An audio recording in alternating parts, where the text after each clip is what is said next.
Indian ఆర్మీలో హవల్దార్గా పనిచేస్తున్న లొల్ల జోగారావు ఆత్మహత్య చిక్కోలు జిల్లా వాసిని ఒక్కసారిగా ఉలిక్కిపాటు గురిచేసింది.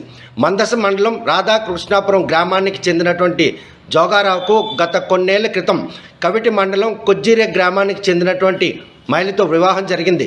వారికి 2 పిల్లలు కూడా ఉన్నారు.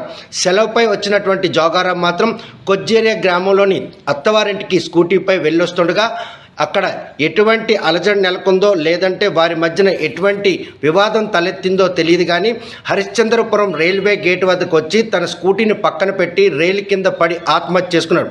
ప్రస్తుతం మాత్రం విధి నిర్వహణలో భాగంగా బరంబరం రెజిమెంట్లో ఉన్నటువంటి జోగారావు కుటుంబ సభ్యులు భార్య 2 పిల్లలు కూడాను క్వార్టర్స్లో నివాసం ఉంటున్నారు.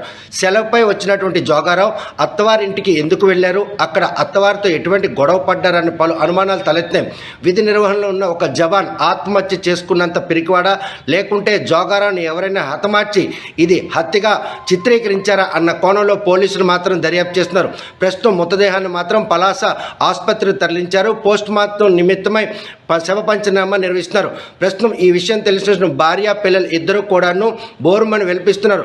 తండ్రి లేనటువంటి ఆ పిల్లలు ఈరోజు తండ్రి కోసం కన్నీరు పెడుతుంటే భార్య మాత్రం తమ మధ్యన ఎటువంటి వివాదాలు లేవు, కేవలం అత్తవారింటికి వెళ్ళినటువంటి తన భర్త అత్తామామలు ఏమన్నారన్నటువంటి మనస్తాపంతో ఆత్మహత్య చేసుకున్నాడా అని ఆవేదన వ్యక్తం చేస్తున్నారు. జోగారావు ఆత్మహత్య వెనుక మాత్రం పలు అనుమానాలు తలెత్తినాయి. విధి నిర్వహణలో ఉన్నటువంటి ఒక ఇండియన్ ఆర్మీ జవాన్ ఈ రోజు మాత్రం హవల్దార్ కేడర్లో ఉండి ఇలా ఆత్మహత్యకు పాల్పడుతున్నారు అన్నటువంటి అనుమానాలు తలెత్తినాయి. ఆయన ఆత్మహత్యకు పాల్పడేటంత పెరికివాడు కానీ భార్య కూడాను పోలీసులకు వాంగ్మూలం ఇచ్చింది.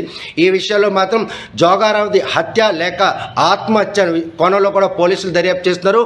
ఆయన ఆత్మహత్య మాత్రం ఈరోజు పలు అనుమానాలకు దారితీస్తున్నాయి అనడంలో ఎటువంటి అతిశయోక్తి లేదు.